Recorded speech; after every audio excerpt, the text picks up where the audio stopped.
Hey guys, today in Art Club with Miss Burford, we're going to be creating a gradient ghost. You'll need a sheet of black paper, a sheet of white paper, scissors, some pencils in the colours green and orange, a sketching pencil, some tissue paper, and a glue stick. The first step of this project is to draw our ghost. So on our white sheet of paper, go from the bottom of the paper about 2/3 of the way up, and we're going to draw this wiggly line in this ghostly shape, making sure that your ghost connects to the bottom line of your paper. And just below halfway down on your ghost, we're going to start drawing our pumpkin.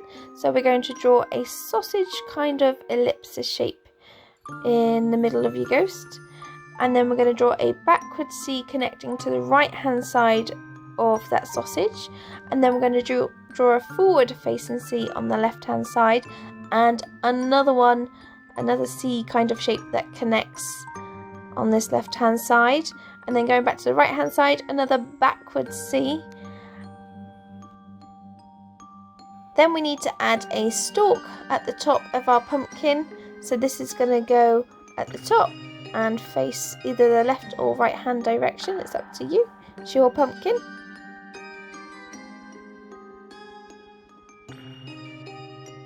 Now at the moment our pumpkin is just floating there, so we need to add some arms to our ghost.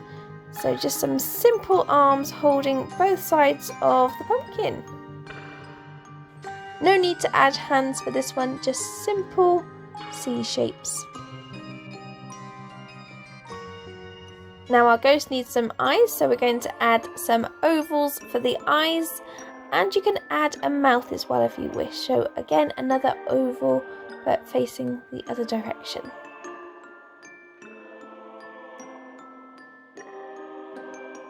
For this project we are doing a gradient ghost, so that's shading from light to dark, and for that we need 5 sections down our ghost. So we're not going to hold our pencil close to the bottom, we're going to hold it at the top, which means that our lines will be a lot lighter than if we held our pencil normally. So starting from the centre of the ghost at the top, we're going to follow the shape that you've made down and create 5 sections. I'm just quickly showing you here the difference of pressure when you hold your pencil at the base where you'd normally hold it and at the top of the pencil, so you can see the difference in how light our lines are going to be. Just practice on the back of your piece of paper if you want to first. But back to our main picture, we're going to draw those 5 light lines going from the top of your ghost down to the base of your paper, and you'll see how light they are. You should hardly be able to see them, but this can create our 5 sections.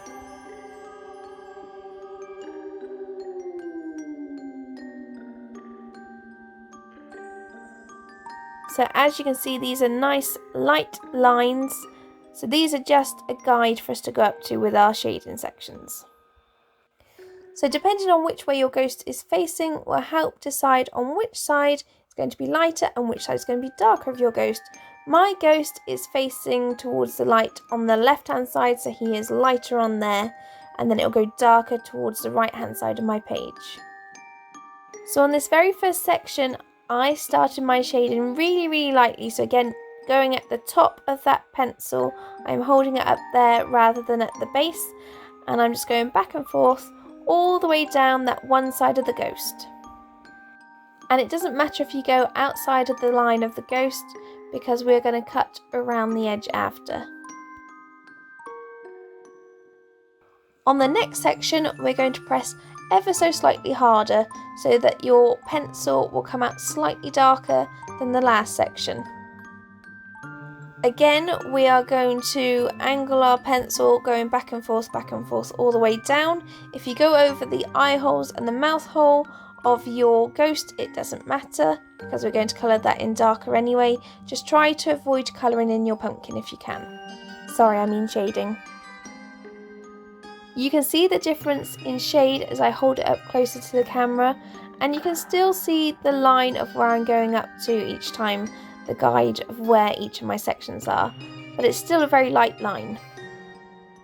As I get to this fourth section of shading, you can see that I'm pressing harder, but as I press harder, my hand moves further down towards the point of the pencil.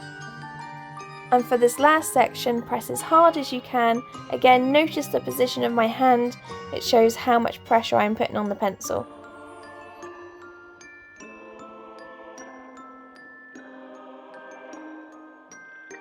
You can see clearly that there are 5 different shades that I've used on my ghost, and you can see which is in the light and which is in the shadow.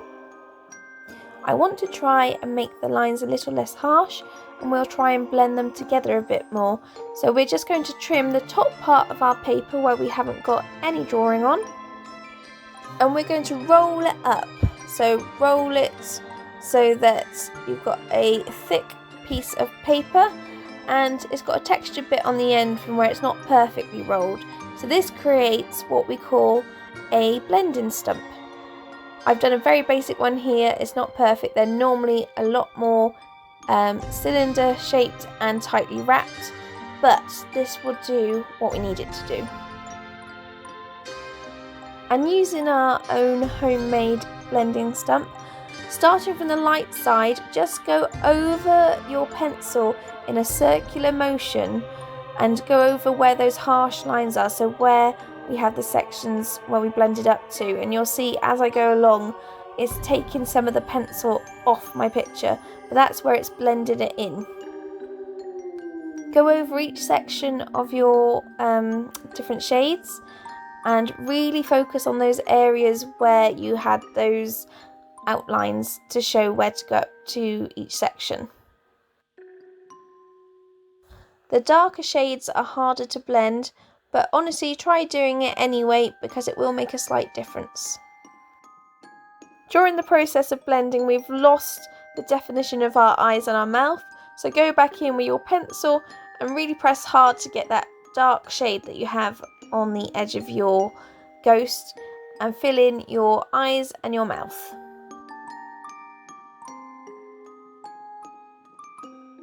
And then if you want to, you can go over the arms again to make them stand out a bit more, pressing hard on your pencil once again.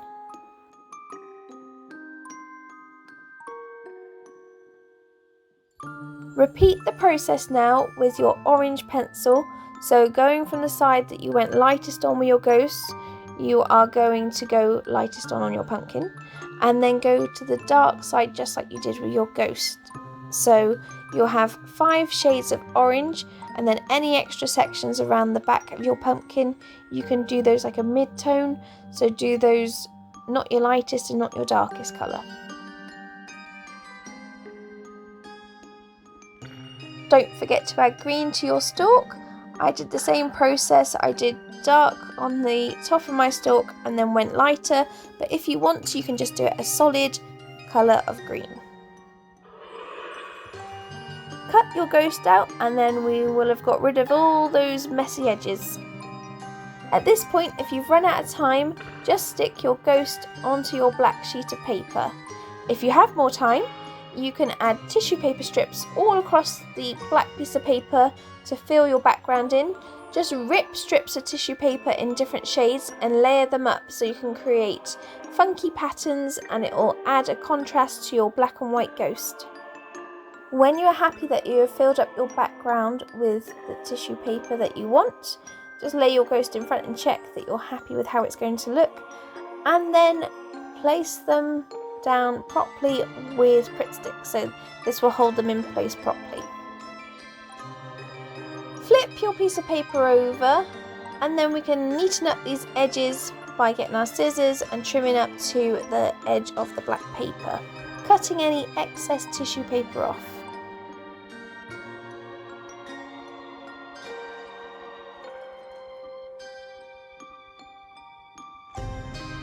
Finally, decide which way will look best, so I flipped mine around a few times to check which way I wanted my paper to go, and then just glue your ghost on top. Don't forget to match up your flat edge of paper of the ghost to the flat edge of the black paper. If you enjoyed this video, give it a thumbs up and subscribe for more art lessons like this each week and other art related content every now and then. See you next week for more Art Club with Miss Burford. Happy Halloween!